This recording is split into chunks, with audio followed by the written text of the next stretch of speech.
welcome back to Backstage 360. I'm Kelly Bennett. We are here at the NAMM Media Lounge, sponsored by JBL and AKG. And with me is Jason Malletman Taylor. And there he is with his mallets. Ta-da! Ta-da! And not only is he a great musician, but I call him an entertainer. Because what you do when you play, you not only expose people to what you're doing with musically, but you're entertaining them. It is a joy to watch you on stage because he throws these around, like seriously. And then the zoot suits that you wear and the colors and the stuff. Tell me, how did you get a hold of these mallets? Where did the mallet come from? Well, basically, when I was a little kid, my mom used to always talk about these different big bands that she used to watch back in the day. The Count Basie Orchestra and Duke Ellington. And one day I was sitting watching TV with her, and she mentioned Lionel Hampton. And I was like, Lionel Hampton? Who's Lionel Hampton? She said, oh, he was this great big band leader, and he used to play like the xylophone thing with the sticks. And I was curious about that. So once she mentioned that, it locked in me at a young age. I said, you know what? That's going to be the beginning of my journey. Wow. And that journey took you to actually meeting Lionel Hampton. Yeah, I got to meet Lionel Hampton. First time I met him, my mother bought tickets to see him perform in Nyack at the Coast Light Theater. I never forget that. And break time, he walked down and I got to shake his hand. Then the second time I got to see him was out at the Hollywood Bowl years later. I got to sneak backstage. And then that's when his manager said, hey, here's my card. Give us a call when you get back to New York. How old were you? I must have been about maybe 22 years old. Oh my gosh. And then I went back to New York. I was living with my mom. And then I called various times. One thing led to the next, and eventually his manager said, come to the office, we want to talk to you. Sat down with him and said, how would you like to live with Lionel Hampton and be his roadie and help set up his drums and his vibes? And that was really amazing, it was an amazing experience. And then one thing led to the next, and I had already had about 7 years of playing the xylophone before meeting Lionel Hampton. Right, yeah. And so you got to tour with him. Yeah, I was with him for 3 years. I moved in the house with him in the first week of April of 1983, and I moved out around October of 1986. Yeah. So that must have been an education for you.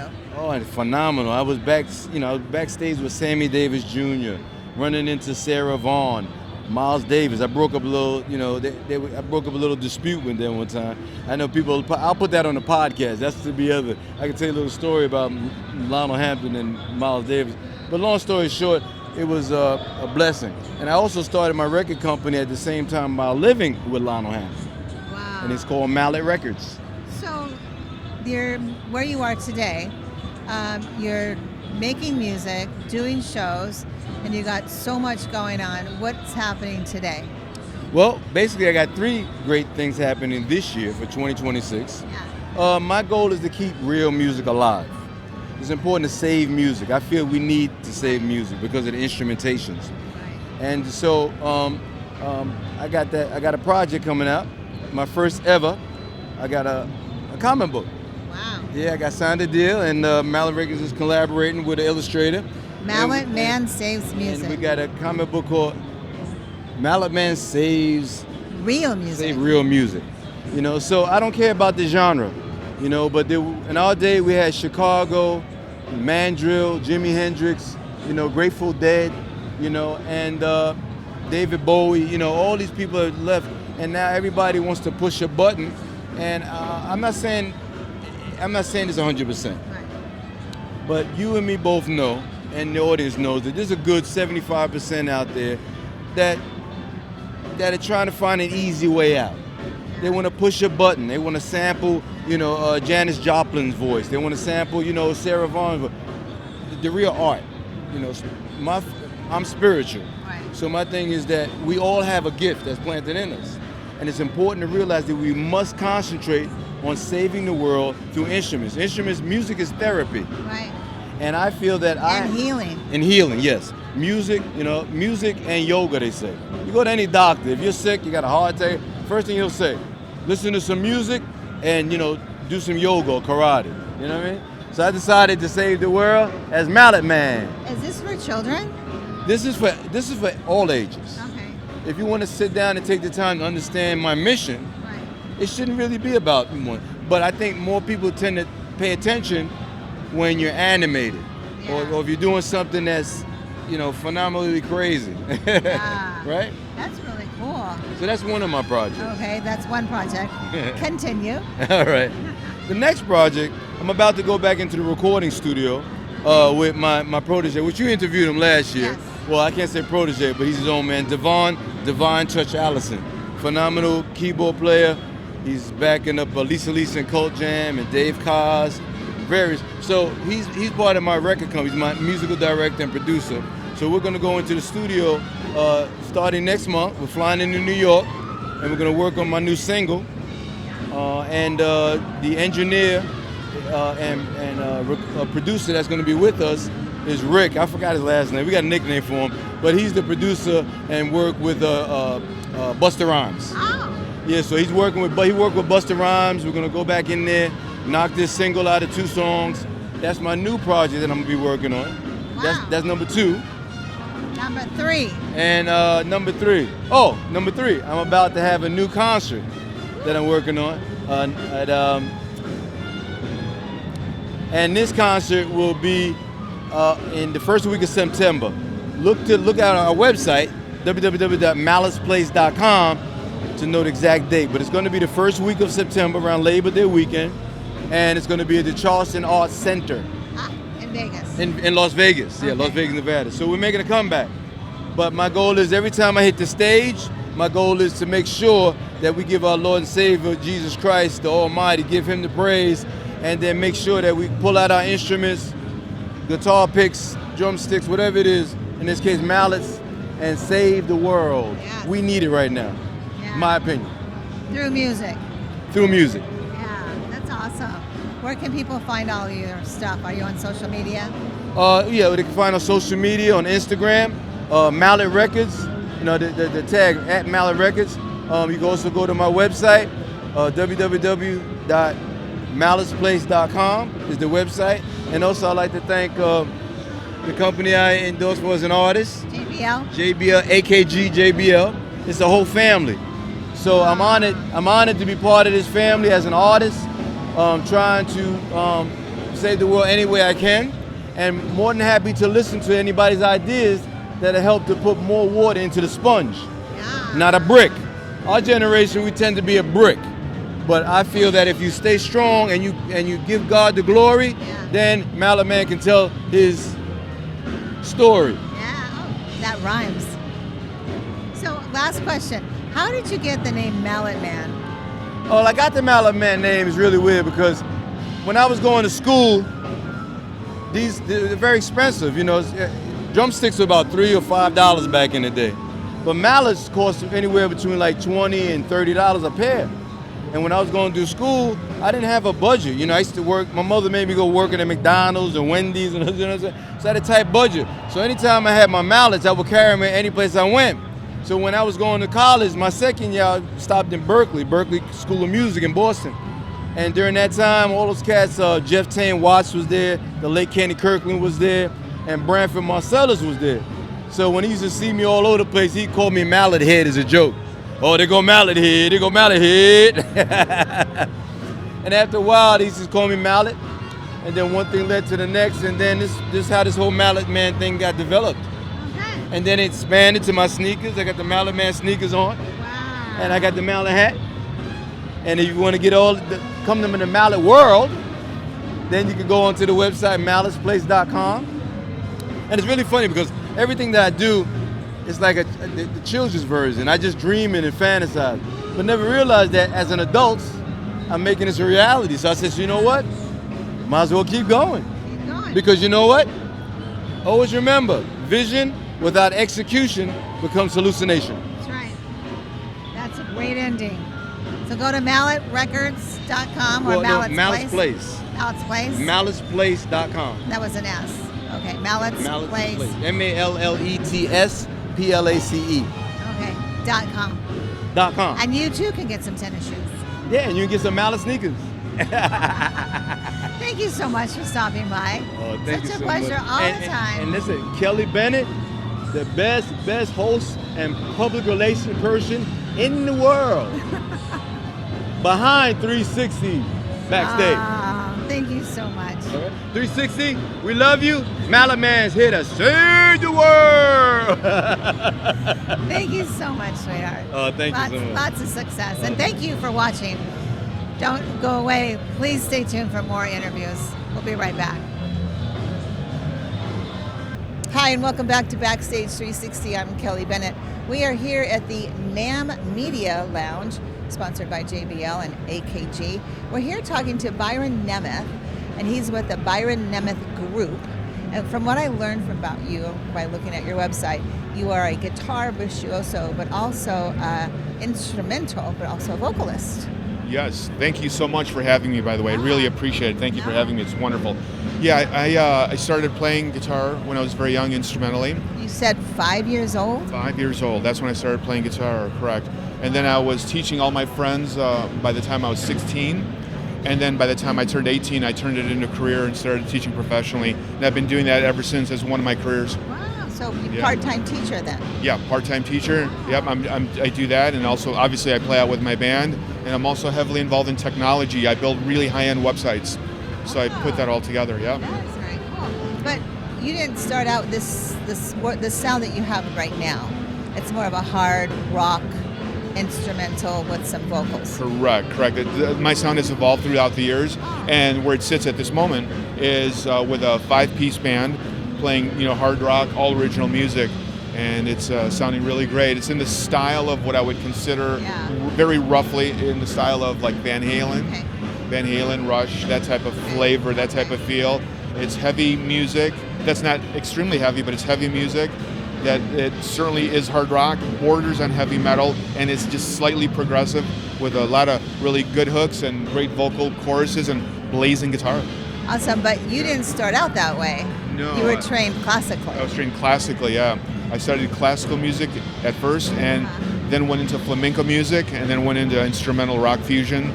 And then after that, made the jump into the music I'm doing right now. How do you find the classical training helping you today? Oh, it's invaluable. It's just unbelievably important because when you have a strong foundation in learning any instrument, not just guitar, it just helps you down the road as you're building new ideas and trying to create new styles because you have a foundation of knowledge, and that's extremely important. Yes. Totally important. And I tried that to impart that into my students. I was just going to ask you about that. Yeah, because I have a book that just came out last year. It's called The Zen of Guitar, Understanding Guitar Through Direct Intuition. And the reason why I put that out is because I'd been teaching for such a long time. I had all these methodologies in my mind, and I thought I better put this down in book form, and I did last year. And to date, I've sold over 10,000 copies on Amazon, and it's doing great. And the cover of the book is what I gave you on the business card. Okay. So feel free to use that when you put this out. Yeah. So the Zen of Guitar. Correct. The Zen of Guitar, Understanding Guitar Through Direct Intuition. Wow. Yeah. Can they just Google Understanding the Guitar? They should Google my name and the Zen of Guitar, and then it'll come up right away. The Zen of Guitar. The Zen, yeah, Z-E-N, the Zen of Guitar. We'll put a graphic up for that because that'll be really cool. Yeah, and all that info's on the card I gave you. Okay, Yeah. very nice. Yeah, very yeah, nice. yeah. Okay, so now you're classically trained, and now you're teaching, and now you're. Where did the transition go into the hard rock era? That happened probably in the 90s. Okay. When and I still play instrumental music and classical music for myself and on select songs, but that's when I decided to put it into a full band situation with a really great singer and other great players and just a full-on band presentation that's just a little more commercial than doing instrumental music. Okay. With a singer and a good band, you can reach a broader audience. You can still play instrumental music, and I still do, but that's a little more of a niche market. Maybe more for other guitar players and other just musicians, whereas when you have a singer, it brings in the entire population into your music, and that's the biggest marketing reason. Kind of pivoted there. Yes. Okay. Correct. Awesome. So what's going on today? Today, I just got done playing the Hilton last night. Oh yeah. Headline the Hilton. It was so great, super big show, and we did a great set there. It was super fun. Loved it. Totally great. Played all of our originals. And now the next step is to release our next single. We released I Am the Ocean a couple months ago, and now the next single is going to be a single called Getaway. Okay. Yep. And are you guys going to go on tour? Are you got anything planned for the future? We're going to play out locally in Vegas, where we're based from, because we're all based in Las Vegas. We're going to do that, and then we're going to start doing like regional touring here in Los Angeles and in Phoenix and in Hollywood, and then back to Vegas, and then create like a little triangle of dates there. They just keep going and going and take it from there. Circle of tour, yeah, because that's very cost effective and easy to do. As you know, touring is extremely expensive these days. So to do a long cross-country jaunt, unless you have a ridiculously high fan base, it's hard to do. So we're going to start on the West Coast and take it from there. Yep. Where can people find your music? On ByronNemeth.com, and it's on all the socials under my name. And on Spotify, Everywhere. Amazon Music, Everywhere. Apple Music, Tidal, all of it. Yep. Wow. Did I forget anything? Anything else you want to say? No, I think that's it. I think that you've covered the whole gamut. Yeah. And I love how being classically trained, because that's so important in today's youth, especially with you a teacher. I'm trying to, tell the students of today. Then they don't want to do that. Yeah, exactly right. So, it's an important thing to do, for sure. Well, thank you so much for sharing your story. Thank you very much. Sharing your music. Congratulations to you and much success. Thank you so much. You are Appreciate welcome. it. You are Thank welcome. guys. And thank you for watching. We'll Thank be you. right back with more interviews, so stay tuned. Hello and welcome back to Backstage 360. I'm Kelly Bennett, and we are here at the NAMM Media Lounge, sponsored by JBL and AKG. Thank you so much for watching. We've got Tu Ho here, and she's a smooth jazz singer. No, she's an actual singer of all songs, I would say, yes? Yeah, I would say so. Mainly jazz, Okay. but I do fusion. I do a lot of blues, Latin music. Yeah. What's your favorite? What's my favorite? Bossa novas and sambas for sure. But straight ahead jazz, classic jazz from the 40s, 50s, and 60s. Sweet. You've got that jazz look, too. Thank you. Now, you didn't start off in jazz. You actually started off as a doctor, is that right? She had a little turn. Yes. I loved music and I loved medicine, and in college I had to make the big decision. So I went into medicine knowing that someday I'm going to come back to music. And that someday is here. Yes. And so how did you get back into music from being a doctor? So after I finished my training, unfortunately my father fell sick. I moved back to San Diego to take care of him. And during that time I met Florentino Buenaventura, who had a neo-soul band in San Diego. So I was singing in his band for a year in San Diego. Just walking around, just knocking around the clubs, huh? Yeah, no, we did all the big clubs in San Diego. Gosh, Yeah. fun. Yeah, it was fun. How fun is that? And then you came back up here to San Francisco, is that right?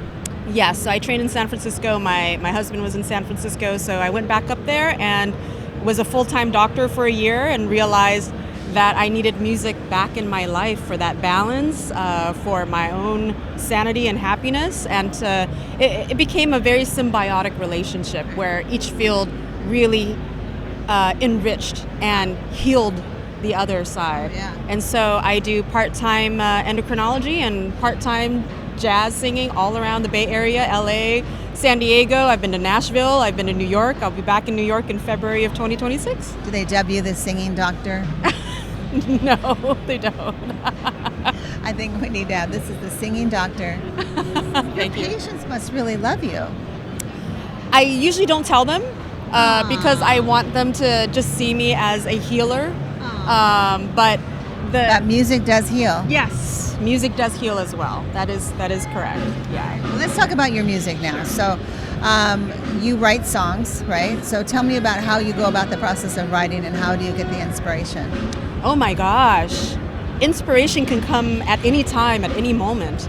I think a lot of the inspiration comes from jamming with other artists, becoming friends with artists with whom you have the same wavelength, same ideas. And then sometimes it could just be that they hum something or they play a certain chord on the guitar and it's just like, that was beautiful, let's keep working on that. And it's that collaboration and being on that same wavelength and energy where music starts to happen. And of course, as a vocalist and a songwriter, you always have to have a notebook. Luckily now we have smartphones where we can just start talking into our phones when we have an idea, and you start working with that. Yeah, but inspiration can come from anywhere. Wow, so that's cool. How many, you have a new album that's coming out, correct? Well, yes. I have a live concert album from Black Cat that will come out with Christopher Gamper on the drums. He was the band leader that night. And it'll be wonderful. I can't wait. It'll be a compilation of blues and straight ahead jazz. Nice. And when you put this album out, let's talk about that, because the songs that are on there, a lot of people are probably going to wonder, what type of songs are there? You said jazz and what, blues? Yes. Blues. Tell me about the blues. Tell me about how you sing the blues. Well, I love the blues. I think blues, a lot of people say blues is a part of the jazz umbrella of the continuum. And I love that, because when I sing straight ahead jazz, I have to use a very certain, a smoother lyrical tone, vocal timbre. But when I sing blues, that's when I can let loose. That's when I can belt like none other. Wow. And really just release all that energy. So I love doing a combination of straight ahead jazz and blues as well. Yeah. That's going to be something. You don't want to belt anything right now, do you? Just thought I'd ask. Oh boy. I can just hear it. No, I can't wait. I really can't wait. Is there sometime in the summer, winter? I'm thinking it'll be spring of 2026. Okay. Yeah. It's being mastered at this point. Nice. So yeah. Well, you'll have to keep us informed so that we can promote your album. That'd be great. Yeah. What else? What's else going on in your life? Anything exciting, like future stuff?